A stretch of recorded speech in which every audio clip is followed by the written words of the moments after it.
I now give the floor to His Excellency Francis Fonseca, Minister for Foreign Affairs and Foreign Trade of Belize.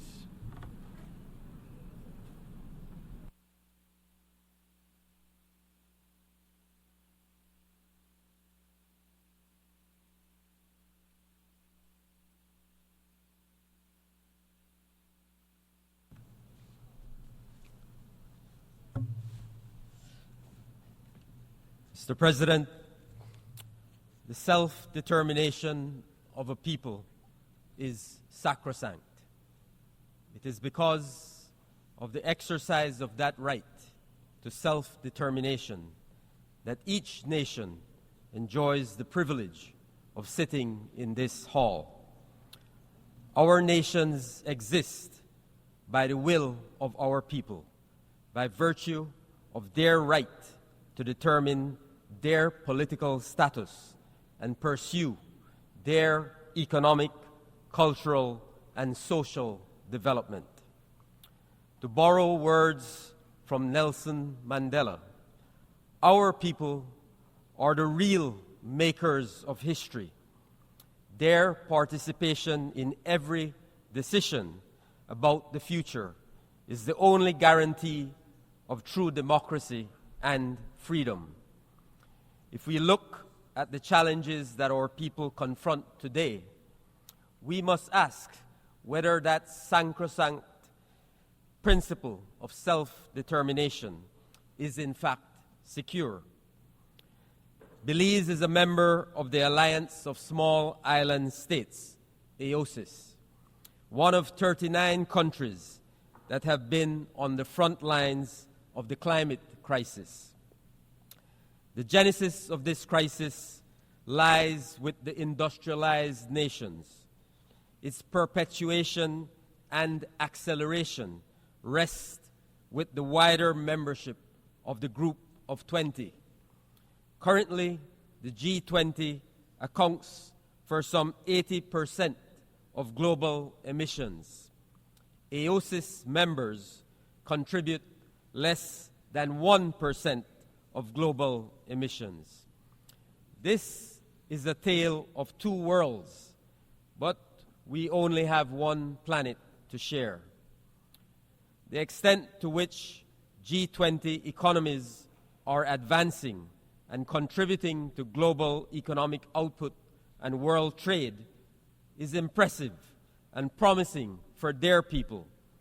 It is important that their growth should be calibrated to a world where SIDS also have a secure future. This is still possible, but it is urgent. As SIDS, our people's livelihoods have long depended on traditional sectors such as agriculture, fisheries, and tourism, which are climate sensitive. Opportunities for diversification have been limited given our size, population, and location. Climate change is forcing us to break with tradition and to transition despite the limited options to do so. Each step forward is met with yet another hurdle to overcome, and with increasing probability, we face the likelihood of setbacks as climate change impacts worsen. The costs are multiplying, fiscal space is shrinking, and the opportunities to equitably share in global prosperity are diminishing. The right of SIDS to define their own future must be protected and secured. The severe impacts of sea level rise have irreversible consequences for SIDS. Our people have gone beyond their duty to protect and preserve our environment, yet some are being forced to relocate from their homelands. To this, we reiterate that no matter the physical changes that climate change may bring to our territory, our sovereignty and our right to self-determination remain intact. Mr. President, The perpetual suffering of a people can never just be a matter of national concern. The United Nations rose up from the ashes of war to restore faith in fundamental human rights, in the dignity and worth of the human person, in the equal rights of men and women, and of nations large or small, and to establish conditions under which justice and respect for the obligations arising from treaties and other sources of international law can be maintained, and to promote social progress and better standards of life in larger freedom. All members of the United Nations have a duty to give effect to these words. Conflicts should not be allowed to fester. The war in Ukraine is now 2 years running, and we are concerned that the end is still not near. Haiti has seized our attention once again. For Belize, the international response must be enduring for long-lasting peace and security of our sister country. We are working through the Caribbean community to reinforce and strengthen Haiti, and we commend the Haitian people in their resolve to define their own pathway forward. We are pleased to be contributing personnel to the multinational security support mission. Belize is extremely worried that up to now, the international community has not fully delivered on its commitments for the MSS, nor the UN humanitarian needs and response plan for Haiti. This jeopardizes all the efforts towards establishing political stability, but more than that, puts the future of Haiti at substantial risk. Mr. President, Cuba should no longer be subject to an unjust and illegal economic embargo imposed by the United States. It is imperative that Cuba be removed from the list of state sponsors of terrorism. This arbitrary and unilateral designation has created an unnecessary barrier to global cooperation, constructive engagement, and the promotion of peace and stability in our region. Mr. President, Belize rejects the continued denial of self-determination of the Palestinian people and calls for the eradication of the system of colonial domination and apartheid being imposed upon them. As Belize stated to the International Court of Justice in the recent advisory opinion, Israel cannot be permitted to continue flouting one of the most fundamental principles of international law with impunity. Impunity breeds inhumanity. Just 2 weeks ago, this Assembly approved a resolution proposed by Palestine affirming the ICJ's advisory opinion and called on members to act to reinforce the Palestinian people's right to self-determination. The war, the oppression, and the inhumanity must end. Mr. President, Taiwan is a nation that espouses democracy, development, and innovation. The challenges we are tackling as an international community requires Taiwan's full inclusion and participation in the international system. Belize calls for this to be done immediately. The people of Western Sahara should be granted their long overdue referendum to decide their own future. Belize continues its repeated call for the United Nations and the international community to take the necessary steps to allow the Sahrawi people to finally exercise their right to self-determination. Mr. President, I submit to you and this Assembly that the foundation of leaving no one behind requires that we actively promote and protect the right of self-determination in its most basic form in the context of peace and security. Now we must also do so in the context of sustainable development. We have adopted a rescue plan to steer the SDGs back on course. We have a pact for the future. We must use every opportunity to put in place the systems and financing necessary to turbocharge our sustainable development and climate goals. In this effort, we must ensure equal opportunity for all to share in global prosperity. We must raise collective ambition and invest in all our people to empower them to rise. Mr. President, the Declaration on Sea Level Rise and Statehood, adopted by the leaders of the Alliance of Small Island States on 23rd September, affirms that the sovereignty or statehood of small island developing states cannot be challenged under any circumstances of climate change-related sea level rise. We invite all UN member states to support the implementation of this declaration and to use it as the basis of international cooperation.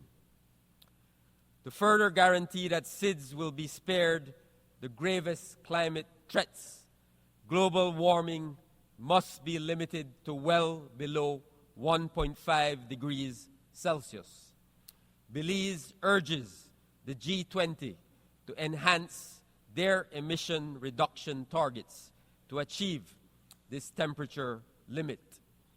For SIDS, adaptation is imperative, and loss and damage associated with climate change is inevitable.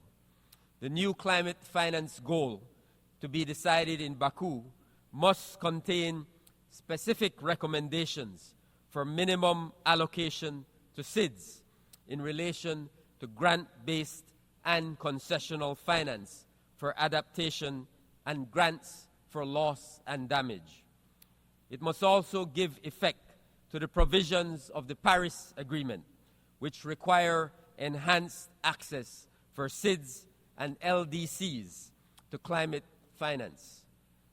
Finally, it must support the urgent capitalization of the Fund for responding to loss and damage. Mr. President, with the adoption of the Antigua and Barbuda Agenda for SIDS, the UN must now ensure its implementation.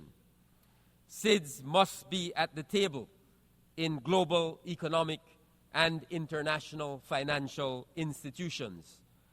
The Multidimensional Vulnerability Index should be incorporated into existing practices and policies for debt sustainability and development support to expand SIDS access to effective development finance. Mr. President, Belize is moving ahead. We are on a transformative development trajectory. We have dramatically improved our credit profile through the Belize Blue Bond Project, a debt for marine conservation swap. We are reforming and modernizing our legislative and policy frameworks for investments and activating our orange and blue economies, including beyond our national jurisdiction. In partnership with the United States of America, we have signed a 5-year US $125 million grant agreement with the Millennium Challenge Corporation, intended to help reduce poverty in Belize by addressing the country's energy and education sectors. We are making targeted investments to ensure that every child has access to quality education and opportunities. One key example is the Belize Education Upliftment Project, Together We Rise, which provides half of Belizean secondary school students with the resources they need to succeed, including free tuition, uniforms, school supplies, and healthy meals. Belize has extended the compulsory school age to 16 years to improve school retention rates and increase the likelihood of transitioning to higher education. We are working tirelessly to expand vocational training, digital access, and life skills development, ensuring that young people are prepared for the evolving job market and capable of driving innovation in sectors such as agriculture, climate change, and technology. We are aggressively closing the digital divide as technology holds the promise of progress. But we depend on multilateral efforts to ensure that all nations, regardless of size or wealth, have the infrastructure and capacity to participate in the digital economy. Education and capacity building alone are not enough. Addressing inequalities and fostering inclusion are equally critical to achieving lasting change. The achievement of gender equality and the empowerment of women and girls is central to this effort.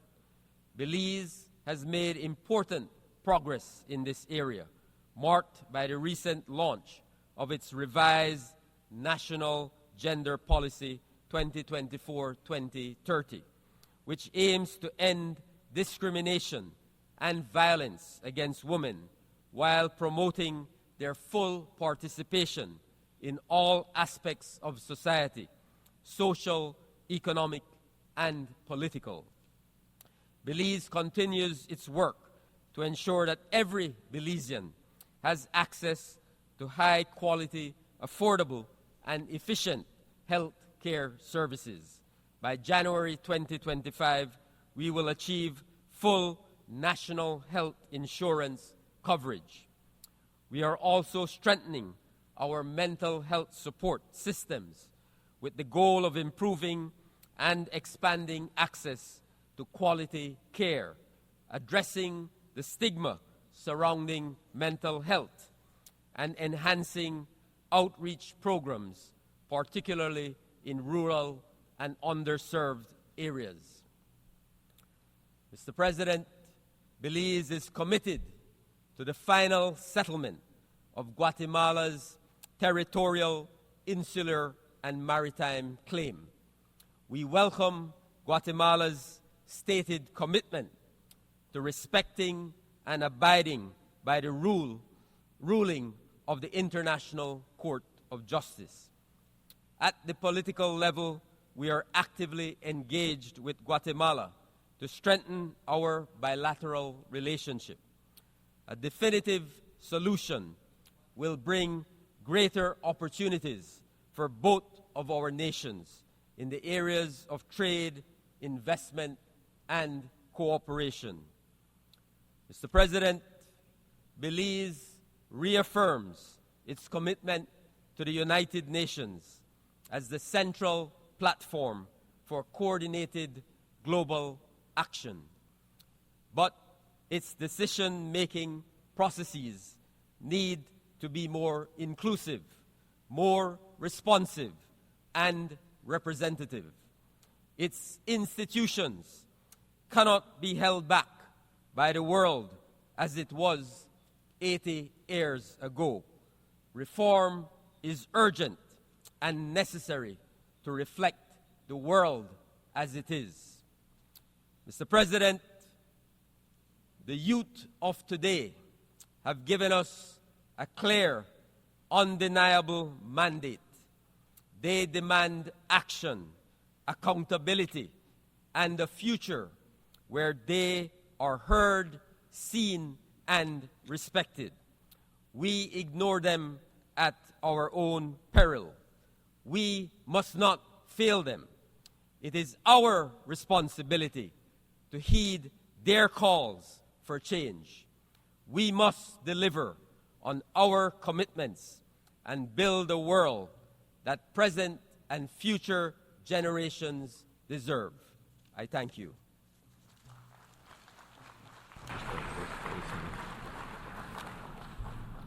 I thank the Minister for Foreign Affairs and Foreign Trade of Belize.